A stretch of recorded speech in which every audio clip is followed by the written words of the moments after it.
And yes, Bresson means I'm Brad's brother here on this channel, and I'm your guest. Thank you so much for allowing me to be here today. It's another Rhythms Grace, another Wednesday, another fantastic day here in the Rio Grande Valley. I hope that it's a good day for you on the Nature Coast.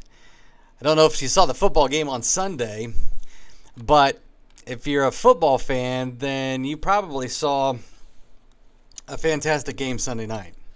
I'm going to talk a little bit about that. So I'm not going to presume that you know anything about football. I'm not going to care, or I'm not. I should say not care. I'm not going to presume that you care about football. But we're going to talk a little bit about this, and trust me, this will be good for everybody. But in that football game on Sunday night, it was the last day, the last night of the NFL season. And some of you are rejoicing when I say that because that means you get your husbands back, right? I know that's the way it is taken in our household. Actually, that doesn't really happen until February, the second week of February, but I digress. Anyway, last Sunday of the NFL regular season, and it's the last game, Sunday night. And it's the last play. No more time left. It all comes down to one kick. And if the kicker makes it, his team goes to the playoffs. If the kicker misses it, his team doesn't go to the playoffs, and they go home and they watch the playoffs on their couch with the Bengals. Anyway, all down to that last kick, and he missed it. The last kick of the season, the last play of the season, he misses it. And this is the Baltimore Ravens kicker. His name's Tyler Loop. And Tyler Loop missed the field goal. And the Ravens, the Baltimore Ravens, didn't get to go to the playoffs. The Pittsburgh Steelers did. And, of course, you can just imagine how he felt after the game. There's a great picture. I don't have it with me right here in front of you. I wish I did. But there's this great picture of Tyler Loop after the game. He's got one teammate with an arm wrapped around him. His name, by the way, is Carson Vinson. And then there's another player that is leaning into him and is consoling him. That happens to be the kicker for the other team that did go to the playoffs because he missed the kick. The other team now gets to go to the playoffs. Their season is extended. They'll be playing this next weekend while the Ravens don't get to play anymore. But the kicker for the Steelers is leaning into Tyler Loop and giving him some consolation. It's after the game. It's a cold night. The fans are still screaming in the background because it happened in Pittsburgh. And you got a teammate and you got an opposing player, both providing consolation to Tyler Loop. Loop. That picture, when I saw it, I said, okay, that's a picture of grace. Then what I haven't told you is also on the sidelines is one of the greatest running backs in the NFL history. His name is Derrick Henry. Derrick Henry later told reporters that he told Tyler Loop, I feel for you. Keep your spirits up. It's okay. Tomorrow's sun rises again. Trust God's plan. See, one of the greatest running backs, might be the greatest running back in NFL history, also giving grace with his words. All of it's grace. Derrick Henry, Carson Vinson. What's funny is Henry himself has missed out on history in that game. But for Derrick Henry and Carson Vinson, they're going home. They don't get to play anymore because their kicker missed that field goal. And yet they are extending in action and words grace. Instead of harsh words, they're extending grace. They're moving towards him. In fact, you can see it in the body language, moving towards him. And then, of course, the opposing kicker, Chris Boswell, also moving in toward him with grace. Now, in the case of Henry and Vinson, there's more going on with what they're doing here because of the fact that they missed the playoffs as well. They don't get to go to the playoffs. They don't get to extend their season. They're headed to Cancun probably. Forgiveness. It's not just grace. There's forgiveness in their words and their actions. Forgiveness, forgiveness, forgiveness. And in all the pandemonium, the whole thing was just a snapshot of our culture right now. Because it is pandemonium. They're in the Steelers stadium, and the Steelers, the fans are just going nuts.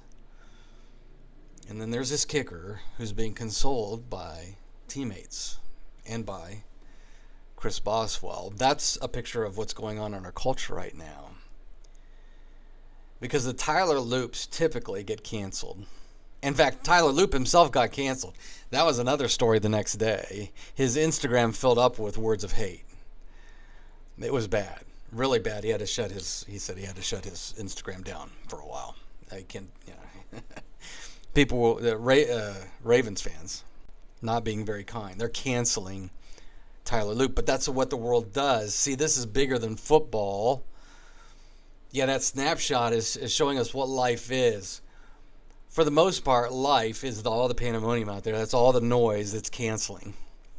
Cancel, cancel, cancel. In fact, before we think, oh, this is great, this is his teammates coming to console him, this is the opposing kicker coming to console this man who has missed a kick, cost some people thousands. In fact, yesterday his coach was fired. One kick has all those consequences. In our society, there's cancellation for those kinds of words and actions. And we're part of it. Yeah, we like the picture. That picture just says 1,000 words. But in other moments in the rest of our culture, we like the canceling. In fact, Christians invented cancel culture. We did. We're always quick to jump the gun on judgment. We're always quick to make sure we know or let others know how wrong they are biblically. We have to be right. We have to let other people know that we're right. We're part of the dog-eat-dog culture. Somebody slips up. In fact, there was a big slip. It wasn't a slip-up last night, but the revelation of sin, 8 years worth, for one of our favorite Christian authors, speakers, pastors. And it's cancellation all day today. You know, and the guy is written about grace. What good is your grace now? You want to emphasize grace? Look at that. Cancel, cancel, cancel. We have to remember that in this picture of the football players on the sidelines, we are Tyler Loop. That's us. That's us. We have messed up. We're the one missing kicks every day.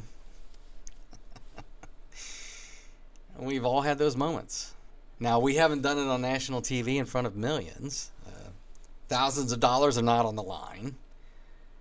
But the words we've said, the decisions we've made, the patterns that we don't break, the relationships we shattered, skeletons in the closet that we pray never see the light of day, Tyler Loop is us. This happens to be Epiphany Week. And I hope you've taken some time to reflect on what that means. It's when the church takes some time out and puts pause on it. It's actually an extension of Christmas. The wise men visit the child King Jesus.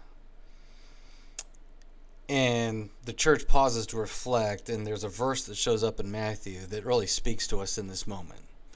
Matthew 2 is where the story about the wise men's visit to Jesus occurs. And in Matthew 2 it says this: when the wise men saw the star, they were overwhelmed with joy. And you want to know why? You know, that star ends up over the house where Jesus was. You want to know why they're full of joy? Because that star's not leading them to blame. That star is not leading them to cancellation. In fact, that star is leading them away from power and control. Herod. By the way, we're Herod in that story too, by the way. The glory of God's presence shines on that house because that's where forgiveness is. Forgiveness is in the house. Forgiveness is personified in the child. The wise men are overwhelmed with joy because there's forgiveness there. There's forgiveness there. The star is leading them to forgiveness. And see, that's the child king for you. That's your identity. Jesus says this in forgiveness. Your identity is that you're forgiven. You are not your missed kick. You're not your worst moment. You're not your worst sin. You're not the comments in the Instagram. You're not the shame. You're forgiven. Jesus speaks a stronger word for you. And for me, he does. He speaks a stronger word. We're forgiven. He's speaking a stronger word. And when he says you're forgiven, he's saying that you are mine. That's his grace for you. And he's doing this all the time. That's the rhythms of grace here. This is constantly ongoing. He's constantly reminding us how forgiven we are. Because he wants us to know that's your identity. That's my identity. You see, forgiveness always has the last word. It's why I say forgiveness makes the world go round. Forgiveness has the last word. Grace has the last word. That's our Rhythms of Grace for today. Again, I hope you're having a great Wednesday morning. Actually, for you, I'm an hour behind you. You're already into your afternoon, so have a great rest of your Tuesday. And again, thank you for allowing me to be here on your channel. Thank you for spending time with me. If you got questions, leave them in the comments. I'm more than happy to answer questions. And remember this, no matter what else happens today, you always have Jesus' smile. You always have his favor. Jesus always has